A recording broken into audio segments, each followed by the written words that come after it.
people, welcome back to my channel. How are you guys doing? My name is Totonto. This is Totonto's Daily. So today is just day. Earlier today I was just remembering my experience when I landed Canada in the port of entry. It was not funny. I know a lot of you are about to travel, and for you to click on this video, you want to know what to expect at the point of entry. Trust me, the fear is real, but you shouldn't overthink it. It's not that bad. It's not our portion. What you are thinking about, that thing you are thinking about, is not our portion. It was not my portion. It's not going to be your portion. So our point of entry was Toronto. No, they say it's Toronto. Okay, that was our point of entry. And before we landed, in fact, before we traveled, before we left, you know, that Telegram group that people are inside, that we're all inside, you see a lot of stories. You see a lot of stories of people that at the point of entry, they deny them entry, one or two things, or when they're about to board flights, they discover that they did not do this, they did not, especially before they cancelled the COVID vaccination and all that, all those arrive car and all those things. We had a lot of stories. So we're so scared. Let us not pack our load. We've told everybody bye-bye. We finished crying in the airport. Bye-bye, we'll miss you. When are we going to see you again? And then you will now call your family that we're not going again. Hey, it is not your portion. It is not funny. People have experienced it. I pray to God that God, please, let us pack our load and go in one piece. It happens. A lot of people were turned back, one issue or the other. Maybe they did not do one thing, they did not do this, they did not do that. It was too bad. Do you know, before I could even fly, before we could leave, I had to go to the airport a day to our flight. I went to the airport in Abuja. I went to the airline, where we're going to eventually fly, the check-in. We went there. I went there to see. I just came to make inquiries. We're traveling tomorrow. We're a family of 5. My eldest daughter is 11. This is the age of my children. This is my own. What is it that I'm supposed to do? Let me not come here and then it is here you tell me, oh, you did not do this. Oh, this airline, your child has to do take vaccination. Oh, this airline, I'm not supposed to do this. I did not want to hear stories that touch. We went to the airport with a friend. And the people, there's nothing, I see you tomorrow, you can come tomorrow. No, tell us, what do we have to know? Okay, the luggage, how many extra luggage can we carry? Like the hand luggage, what is the weight? Tell us, what are we supposed to do? If my daughter is supposed to do vaccination, because prior to that, we got to know that there's a particular airline that you need to do. If your child is like 12 years old, the child has to be vaccinated. And at that time, it's only me and my husband were vaccinated, because children that accompany people that are vaccinated, they don't need to be vaccinated. So I was just confused and afraid.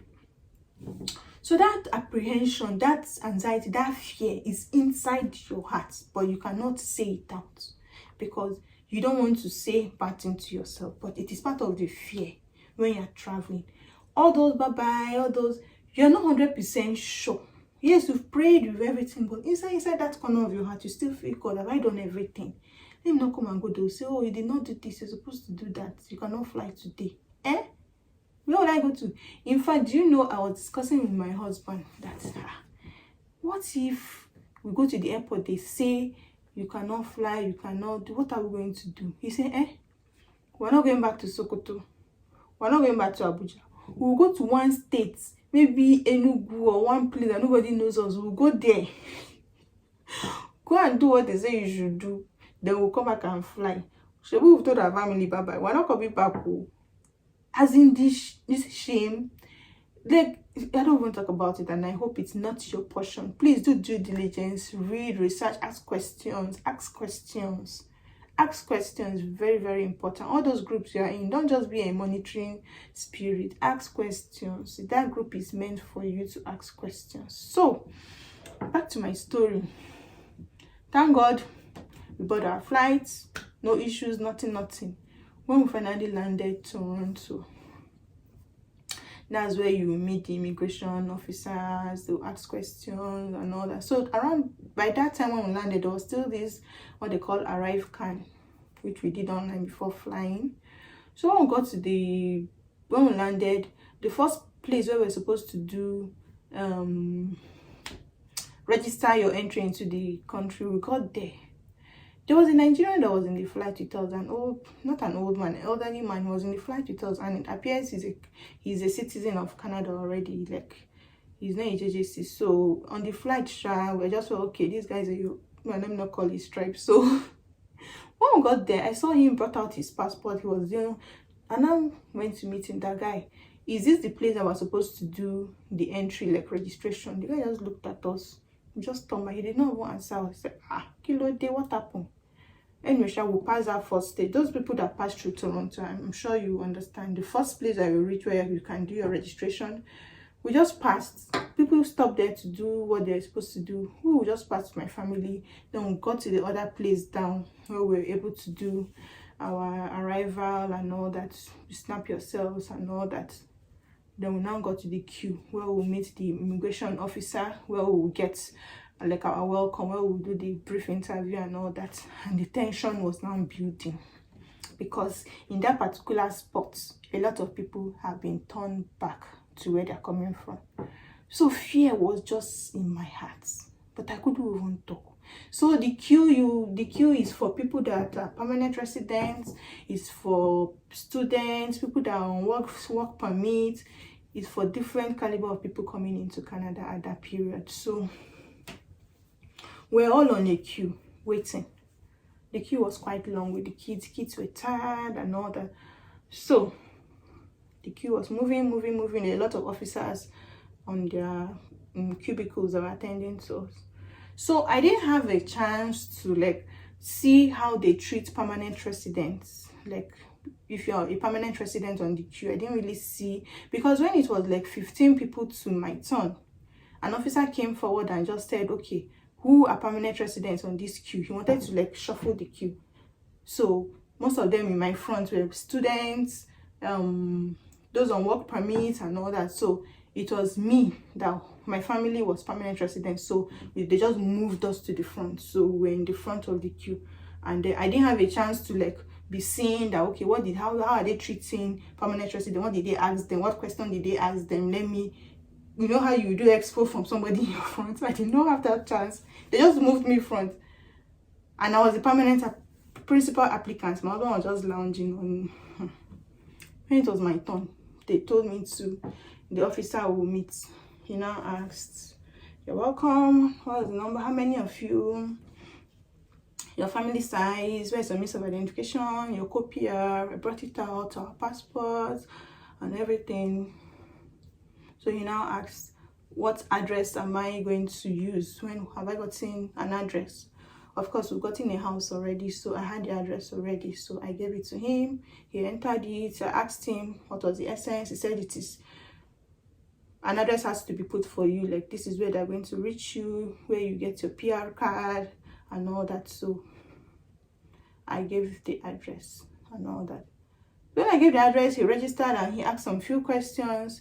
He now told me, okay, I should go and sit down, that they'll call me back. At that point, I'm like, Kilode. I was expecting him to say welcome to Canada at this point, but he told me I should go and sit.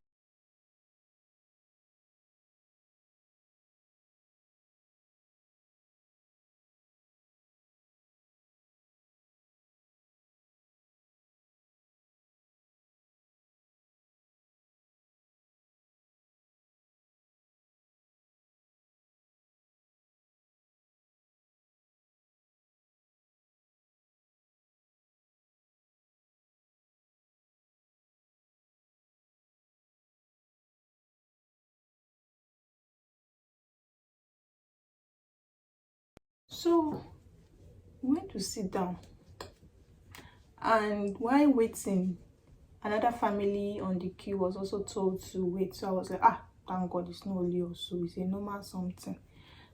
Thank God though. So we were waiting, and shortly after then they called our name and they told us to come. So when we went, They gave us back our documents, stamped it, and we're good to go. So at that point now, I was so happy. I was like a heavy load has been taken off my head. Like, who I want tell say we don't enter, this will go back. So my confidence came back. I was so happy, and I had the confidence to ask the officer that, you didn't tell me welcome to Canada. And he was like, oh, you're welcome to Canada, have a nice stay. I was like, thank you. That's how we packed our load. I went to get our luggage to Manitoba. So it was really stressful psychologically. You don't, just my advice, just relax. It's no big deal. As long as you've done the basic things, relax. Don't stress yourself. Just pray hard and be positive. Everything will be fine. It's not our portion. It's not your portion. You definitely land, and the journey will end joyfully. So some advice I will have is that your documents, please keep them in one piece, keep them in one place, keep them all in a particular place. And you should be kept with the person that is a very careful person. Things happen. We hear of cases that in all the layovers, you drop your bag and then you take the next flight to another country. You lose your bags and things happen. If it's the husband that is a careful person, please, he should be the one to hold it. If it is you, the woman, please hold it. Make sure you don't have documents in your luggage, because at that point, you've not even seen your luggage. You've not even gone to pick your luggages yet. So you cannot go and start looking for luggage, loading your luggage. Put all your documents in one place.